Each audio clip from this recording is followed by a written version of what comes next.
was Labor Day weekend a couple of years ago when my family and I headed to our cabin, which we always did. The cabin was about 3 hours from the city, and it felt like my second home. We got along great with our neighbors, and everything always seemed peaceful. But this year, everything changed, and it turned into a nightmare that I'd never forget. It was the last night there, and we decided to have a bonfire. We played music, laughed, and shared stories. My little brother Austin came to me with an idea. "Let's hike up the hill in the woods to take pictures of the moon," he said, excitement in his eyes. I hesitated. Honestly, I didn't want to go, but I could see how eager he was, and our parents didn't mind since they were comfortable with the area. Plus, I knew they wouldn't worry too much since I was older. So I agreed, even though my anxiety was starting to creep in. The hill wasn't far, but it was away from the other cabins, and it started to get dark quickly. We took flashlights, but decided to turn them off to enjoy the stars above us. We joked around as we climbed, poking fun at our aunties and uncles who had a bit too much to drink that night. During our climb, Austin asked me about college since he would be starting soon, and I was about to share some advice when we heard it. A loud yell pierced the quiet night air. We froze and exchanged worried glances before scrambling to turn on our flashlights. "What was that?" he asked, eyes wide. "I don't know," I replied, my voice shaking a little. After what felt like an eternity, we decided to keep moving up the hill. We were nervous and more aware of our surroundings, but stubbornness kept us going. When we reached the top, it was beautiful. The moon hung high in the sky and we began taking pictures, trying to forget the strange yelling we had heard, but then we heard it again. This time the yell was louder and closer. Fear washed over us. Why was someone out here at this time? Did they need help? Or was it a warning? We took about 10 more minutes, taking pictures and sharing nervous jokes before deciding it was time to head back down. Just as I was about to turn, I noticed something out by the lake. There was a figure standing at the shore, almost blending into the darkness. I pointed it out to Austin, and he saw it too. "Are they all right?" I wondered aloud. Without thinking, I yelled out, "Are you okay?" Austin told me to be quiet, just as the figure turned to look at us. For a moment, we both stood in shock. Then it started to run toward us, panic hitting me like ice water. We took off down the hill as fast as we could. The same terrifying yell echoed behind us, growing louder and closer. We didn't dare look back. When we reached the edge of the woods and hit the road, I dropped my phone. I quickly stopped to grab it, and when I looked up, I saw the figure standing at the hill's entrance, just watching. My heart raced as I realized how fast it had caught up to us. I dashed down the road, finally catching up to Austin, who was still oblivious to what I had seen. "I saw it!" I yelled, breathless. He didn't believe me at first, but when he saw the look on my face, he knew I was serious. Tears filled my eyes, and my voice shook as I explained what I saw. When we reached the cabins, we turned to see lights shining through the windows, and I felt a tiny wave of relief. We rushed inside our cabin, hearts pounding, and quickly told our parents what happened. Their faces turned serious, worry washing over them. After we shared everything, they exchanged glances and made it clear that we would never be allowed to hike up the hill after dark again. That night, as I lay in my bed, my mind raced with thoughts of the figure. What was it? Why was it out there? I may never have the answers, but the anxiety I felt that night would stay with me forever. Labor Day weekend would never be the same again.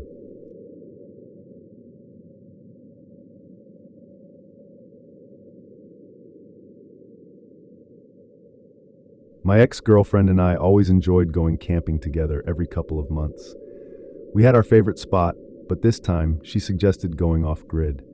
At first, I was skeptical, but the idea sounded adventurous and fun, so we decided to go for it. We packed our gear and set out, driving about 2 hours to a remote area. Once we parked nearby, we ventured into the woods, aiming for the river we had spotted on Google Maps. It took us about 30 minutes, but we finally found the perfect spot to set up our tent. As the sun set, we built a bonfire, roasted marshmallows, and enjoyed some beers. Everything felt perfect, and I thought this was one of the best trips we had ever taken. But that would change as the night wore on. After a short hike in the peaceful woods, we returned to our site.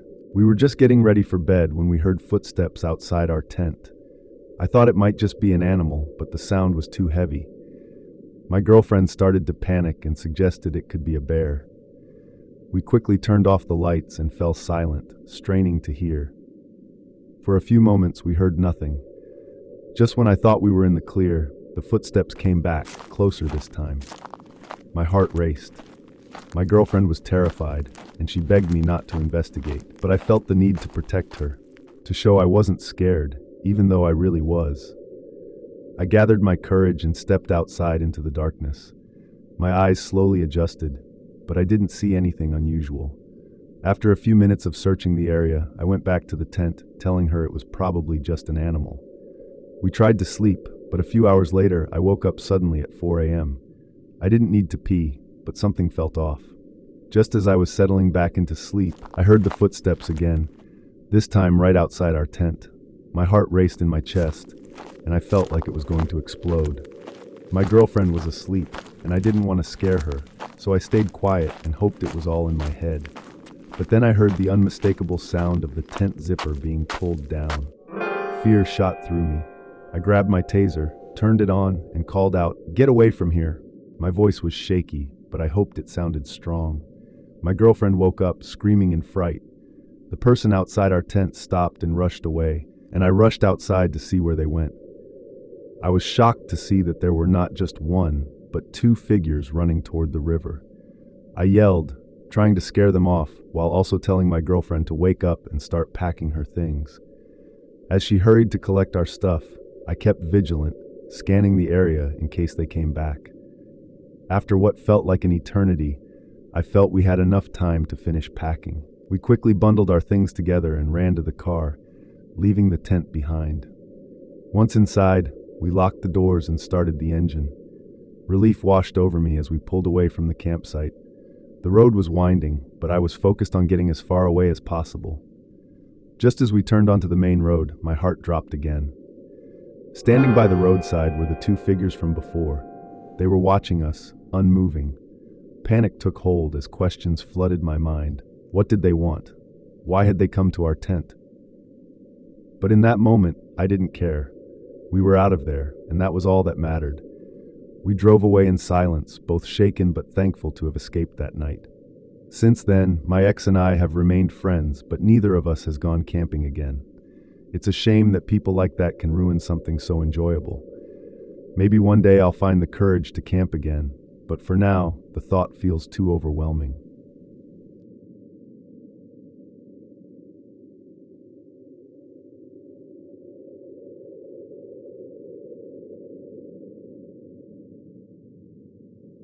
I had always dreamt of taking a trip across America, just me, my trusty car, and the open road. Driving was my passion, and I was so excited to finally be living my dream. As the sun began to set, painting the sky with swirls of orange and purple, I decided to take a detour off the major highway. I was curious about the hidden vistas deeper in the woods, so I turned onto a smaller, less traveled lane. The trees swayed gently in the wind, creating a serene atmosphere that made me feel at peace with nature. But my peaceful ride came to an end far too quickly. My car sputtered and died abruptly. I glanced at the gas gauge, empty. I cursed myself for not filling up before leaving. I pulled out my phone, but the signal was terrible. It was a cruel joke when I needed help most. I took a deep breath and stepped outside into the crisp evening air. My breath turned to mist in the fading light, and I strained to listen for passing cars.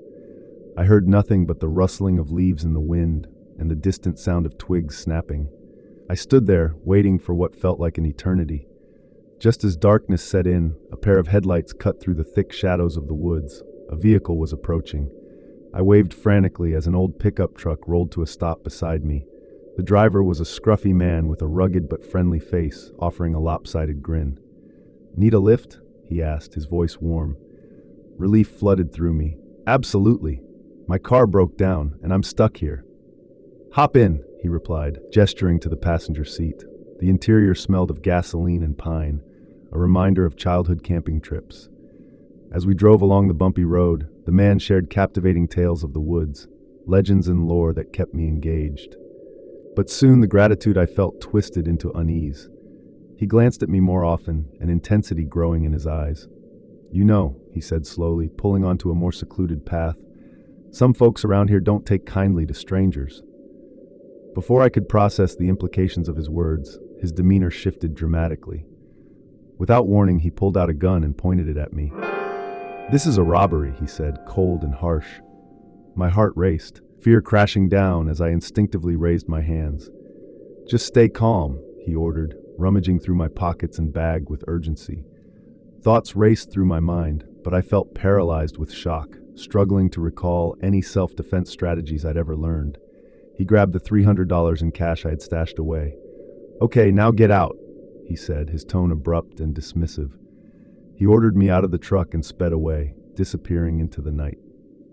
I sat there in stunned silence, surrounded by the rustling leaves and the shadows of the trees. I felt utterly stranded, trying to process what had just happened. Fortunately, the man had dropped me off near a gas station. I managed to find my way there, my heart still racing from the encounter. I explained everything to the workers, and soon the police arrived. I recounted what had happened, but without a license plate number, there wasn't much they could do. The officers helped me get some gas for my car, and I tried to shake off the experience. It was staggering to think that there were people who would take advantage of someone's vulnerability like that. I was relieved he hadn't taken my phone or my wallet, but losing that $300 stung. After some time, I got my car running again and continued my road trip, now more aware than ever of my surroundings. I made sure to keep a close eye on my gas tank, determined to enjoy the experience despite the setback.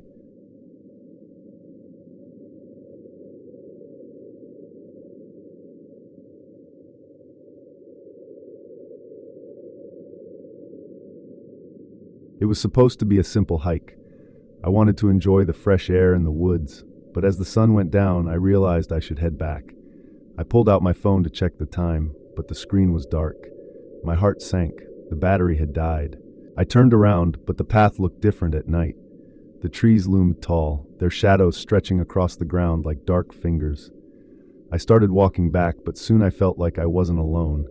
It was just a feeling at first, like someone was watching me. I shook it off, telling myself it was just my imagination. Then I heard it, a twig snapping behind me. I froze. My breath quickened, and I peered into the darkness. I couldn't see anything, but I could feel that thing stalking me, waiting for me to make a move. I picked up my pace, heart pounding in my chest. The sound followed, just a few steps behind. I stumbled over roots and rocks, trying to stay quiet. I had to get back to the road. I remembered there was a path that led out, but every time I thought I heard a whisper or a rustle, I would spin around, hoping to catch a glimpse of whatever was following me. My legs ached, but the feeling of being pursued pushed me to keep moving. I finally saw a break in the trees. Once through the trees, I realized I was on the side of the road, but my relief was short-lived. I was still far from help. I looked back into the woods, the shadows swirling, and I could swear I saw something lurking just beyond the trees. I knew I had to keep going, had to find someone who could pull me from this shit show of a hike. So I started walking along the road, the sound of my footsteps echoing in the silence. Every crunch of gravel felt like a warning. Wherever that thing was, it might still be following me, waiting. But I kept moving, hoping the next light I saw would lead me back to safety, far away from the darkness of the woods. I eventually made it to the other side of where I started my run. I don't go out at night runs anymore because of this. I still wonder what that was in the woods with me.